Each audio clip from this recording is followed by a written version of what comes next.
Yeah. That's good. That's good. I got one more. Check this one out.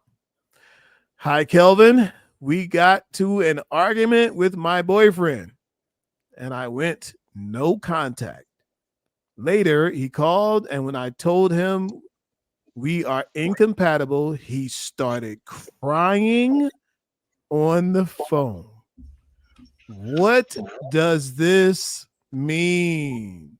Latoya, doctor, my man, is crying on the phone. Wait, hold on a second. Put that back up in there again. They got into an argument. She went no contact. Then he called, and then she said they were incompatible, When and he he started called. crying. I have so many questions. Mm. They got into an argument, and so they're not compatible because of the argument. And they're not compatible, and she's determined they're not compatible, and she's ready to go no contact after that. And this is someone who's her boyfriend. Mm-hmm. Well, I don't understand why that sounds like a big jump from you're my Yeah. boyfriend to no contact. Yeah. And it sounds like he was pretty emotionally invested, right? Yeah. Because now he's crying. I don't know the concern with the crying, right? Because I mean, people cry. That's an emotion that everyone's allowed to have. Even men are allowed to be sad and cry. Is this an ongoing issue? Does he cry in general? Like, how long have they been together? If they've been together for 8 years or something like that, and I mean, I don't know. I think there's a lot of questions that I have in regards to this, but I have questions on both sides. Yeah. That's a good start. Coach Nessa. So I'm with you. Okay. I'm You 100% you want to see it again? I'm just so I'm thinking that compatibility will become before you make a relationship. No, like you want to find out if you're compatible with a person and if you're enjoying each other and if you guys are going somewhere first. Are we given a direction or did we get into bed first? Mm. And then we're trying to back it up now to say, okay, this is not it. Or this is not what I thought it was, right? And now you're like, I call this post-nut clarity. Is that what this is? Could Is be. that what this is? Like a post-nut clarity? You're like, yeah, this is not it. But what conversations are we having, prior to getting in bed with somebody? If that part of us is so precious and important, like, why aren't we valuing it and treating it as such? Just saying. Go ahead, coach. Take it over. So that's it. So are you assuming that the reason he's crying is because he got wrapped up emotionally with the sex? Is that what you're saying? It sounds sexually connected to me because she's saying that there's nothing else. But he might have gotten some connections out of something, because to label someone as your boyfriend or that's your partner, it takes more than just, hi, how are you? I like you, you like me. It takes more than that to really say that someone is your boyfriend. It takes more than that. And I feel like it was just premature, very premature. Yeah. Yeah. And I think that for me, it also feels like the breakup feels a little premature too. To go to no contact, once again, that's a big jump. Why is it no contact? How come it's not, we have a conversation, I talk to you about what's going on, maybe I still feel like we're not seeing eye to eye, so I really don't want to move forward with this relationship, but we're both understanding that that's what's happening, as opposed to just no contact. I mean, I'm just reading what it says, but it makes me wonder, that almost feels like ghosting. I went no contact. Like, I'm not even going to tell you because we had an argument and so we're upset. But what is the boyfriend thinking is going on during this time? Oh, she's mad. We're going to be okay again. Sometimes we argue. I'm sure she'll call me tomorrow or whatever.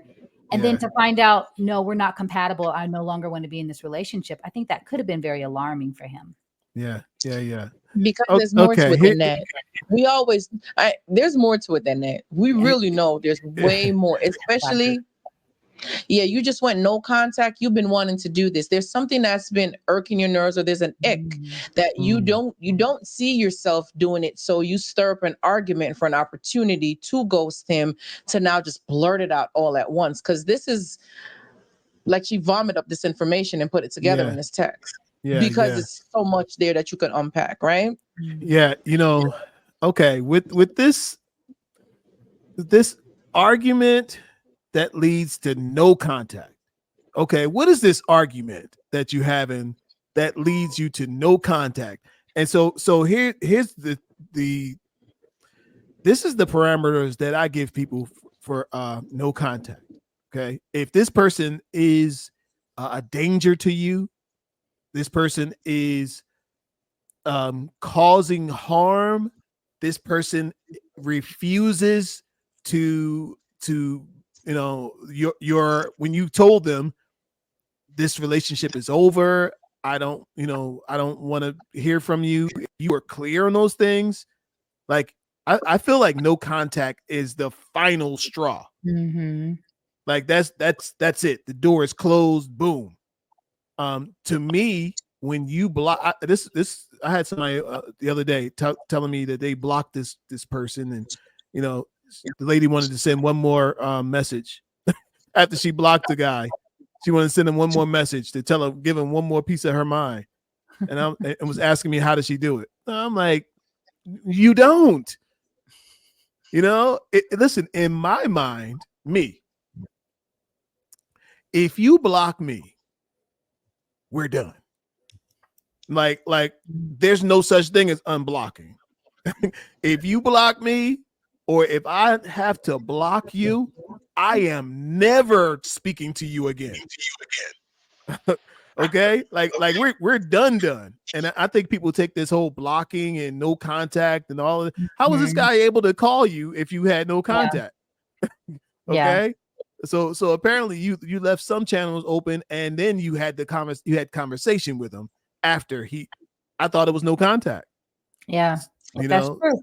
So for one thing, I feel like people need to stop playing games.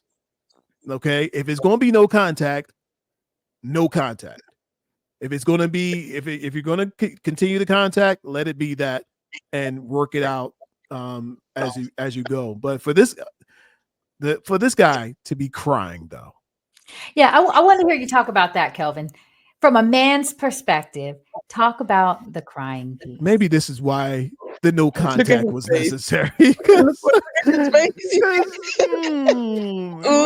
Man, are you serious right now? Let me punch you in your chest. Come how on. How come we can't have emotions, Kelvin? How come we can't have emotions? What if this is the first time he's crying? And listen, this reminds me of people who cry when you people who cry on camera, or you ever see people cry on social media, and it's like, dude, you cried and then hit the upload button. Are you serious? You hit send. You cried and then hit send. Come on, what are we doing? So I'm not buying that. So what do you think? If that was a booty call, why couldn't we just leave it as a booty call? Like it sounds like it was a good time, because he enjoyed it clearly, but she probably was over it already. Yeah. Latoya, what would you grade? What would you grade as? Oh, I was asking you, going back to, because I was just watching a podcast today talking about men and emotions, and I feel like that's a topic that I constantly want to talk about. Men are allowed to have emotions, and so I'm wondering for you, as you're thinking about this situation, and all the information we have is written in that little blurb, right? That's correct. If we assume that this is not a pattern, that he doesn't cry all the time in front of her and everything, maybe that does happen. But if we just assume for a moment that this is the first time she's ever known him to be crying, do you still feel the same way about him crying? I do. I feel like your emotions are displaced. I feel like you're crying because she told you it was over. And you're crying to her, not you're crying at all, but you're crying to her is a plea to please take me back. Wow. I Okay. can't. I need you. I want you. I love you. How could you? It's like, my man, pull back, reach down, open your zipper, reach down and grab them.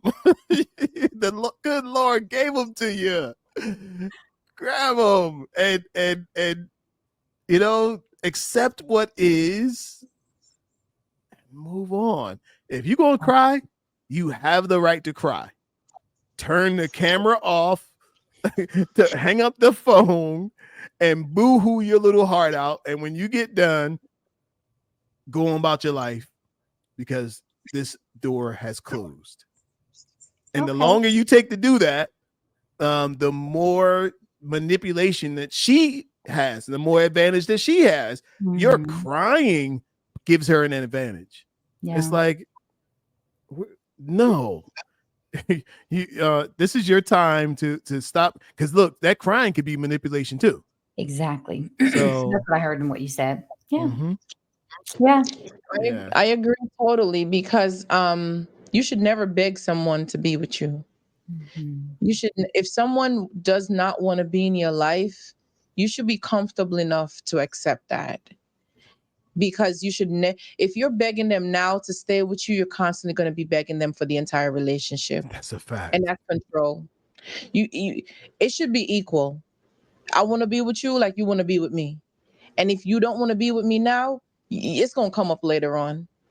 So you know what? It hurts right now, but let me go. Let me go on about my business. I'm going to take care of this healing, because like somebody said, sometimes we don't realize that we do need to heal, and we go out bleeding onto other people that did not cut us.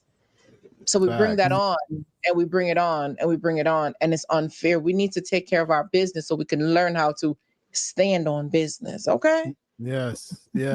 My man James Bush, he said his dog could have died that day. The IRS could have took $15,000. None of those things happened. Come on. I wish I had my buzzer. I could get my sound effects next time. Man, come on now. No, none of those things happened. There is enough information. She broke up with him. He cried. What else we need to know? He cried too, and he didn't cry behind the scenes. He cried to her. So that tells you a little bit more about. That tells you all you need to know. He's trying to get some pity, some sympathy, and it's we're not doing that. We're not giving it. Not giving it. Not giving it. And if she does give it, what does that teach him? Yeah. That's unattractive. I'm sorry. Very. And it goes back to the no contact. If it's no contact, that's the boundary you set. That's it.